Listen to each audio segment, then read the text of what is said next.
എല്ലാവർക്കും സുഖമാണെന്ന് വിശ്വസിക്കുന്നു. സംസ്ഥാനത്ത് ഓണ പെൻഷൻ വിതരണം നാളെ മുതൽ ആരംഭിക്കുകയാണ്. മാത്രമല്ല, ഓണം ആനുകൂല്യങ്ങളുടെ വിതരണത്തിൽ മാറ്റം വരാൻ വേണ്ടി പോകുന്നു. ഭക്ഷ്യ കിറ്റ് ചിലപ്പോൾ റേഷൻ കട വഴി ലഭിക്കില്ല. ഇതുമായി ബന്ധപ്പെട്ട ഏറ്റവും പുതിയ അറിയിപ്പുകളാണ് ഈ ഒരു വീഡിയോ നിങ്ങളുമായി പങ്കുവെക്കുന്നത്. വീഡിയോയുടെ വിശദാംശങ്ങളിലേക്ക് കടക്കുന്നതിന് മുമ്പ് കൂടുതൽ ആളുകളിലേക്ക് ഇൻഫർമേഷൻ എത്താൻ ഷെയർ ചെയ്യുക, ലൈക്ക് ചെയ്യുക, ഫേസ്ബുക്കിലൂടെ കാണുന്ന ആളുകൾ ഫോളോ ചെയ്യുക. വീഡിയോയുടെ വിശദമായ വിവരങ്ങളിലേക്ക് വരാം. സംസ്ഥാനത്ത് സാമൂഹ്യ സുരക്ഷാ പെൻഷൻ വിതരണം നാളെ മുതൽ ആരംഭിക്കും. ഒരു മാസത്തേത് 1600 മാത്രമാണ് വിതരണം ചെയ്യുന്നത്. ഇത് സംബന്ധിച്ച് ഉത്തരവ് എത്തിയിട്ടുണ്ട്. വിവിധ സർക്കാർ സഹായം ഉപയോഗിച്ച് പെൻഷൻ വിതരണം ചെയ്യുന്ന 16 ക്ഷേമ ബോർഡുകളുടെയും സാമൂഹ്യ സുരക്ഷാ പെൻഷനുകളായ ഭിന്നശേഷി പെൻഷൻ, വാർദ്ധക്യ പെൻഷൻ, വിധവ പെൻഷൻ ഈ പെൻഷൻ വിതരണം ചെയ്യുന്നതിന് വേണ്ടി 62 ലക്ഷത്തിലധികം പെൻഷൻ ഗുണഭോക്താക്കൾക്ക് പെൻഷൻ വിതരണം ചെയ്യുന്നതിന് വേണ്ടിയുള്ള തുകയാണ് സർക്കാർ അനുവദിച്ചിട്ടുള്ളത്. ഇതിന്റെ തുക 29-ാം തീയതി വ്യാഴാഴ്ച മുതൽ അക്കൗണ്ടുകളിലേക്ക് എത്തിത്തുടങ്ങും.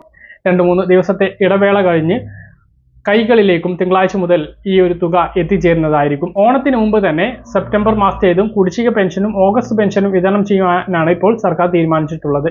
4800 രൂപയാണ് ഇത് പ്രകാരം ലഭിക്കുക. ഇതിന്റെ ആദ്യ ഗഡു 1600 വിതരണമാണ് നാളെ മുതൽ ആരംഭിക്കുന്നത്. മറ്റൊന്ന്, സംസ്ഥാന സർക്കാർ സൗജന്യ ഭക്ഷ്യ കിറ്റ് പ്രഖ്യാപിച്ചിട്ടുണ്ട്. ഭക്ഷ്യ കിറ്റ് ഇനി റേഷൻ കട വഴി ആവില്ല ചിലപ്പോൾ വിതരണം. അതിനു വേണ്ടിയിട്ടുള്ള ആലോചനകൾ ആരംഭിച്ചിട്ടുണ്ട്. റേഷൻ വ്യാപാരികൾക്ക് മുമ്പ് വിതരണം ചെയ്യുന്ന കിറ്റിന്റെ കമ്മീഷൻ കൊടുക്കാത്തതിൽ റേഷൻ വ്യാപാരികൾ പ്രതിഷേധത്തിലാണ്. മാത്രമല്ല, കുറഞ്ഞ കിറ്റ് റേഷൻ കടയിലേക്ക് എത്തിക്കാനുള്ള ചെലവും കണക്കിലെടുത്താണ് ഇത് സപ്ലൈകോ മാവേലി സ്റ്റോറുകളിലൂടെയും സപ്ലൈകോ ഔട്ട്ലെറ്റുകളിലൂടെയും വിതരണം ചെയ്യാനുള്ള ആലോചന നടക്കുന്നത്. പക്ഷേ അത് മഞ്ഞ റേഷൻ കാർഡുള്ളവർക്ക് ഇരുട്ടടിയാകും. ഈ ഭക്ഷ്യക്കിറ്റ് വാങ്ങാൻ വേണ്ടി കിലോമീറ്ററുകൾ താണ്ടി സപ്ലൈകോ മാവേലി സ്റ്റോറുകളിലേക്കോ അല്ലെങ്കിൽ സപ്ലൈകോ ഔട്ട്ലെറ്റുകളിലേക്കോ പോവേണ്ട ഒരു സാഹചര്യം ഉണ്ടാകും.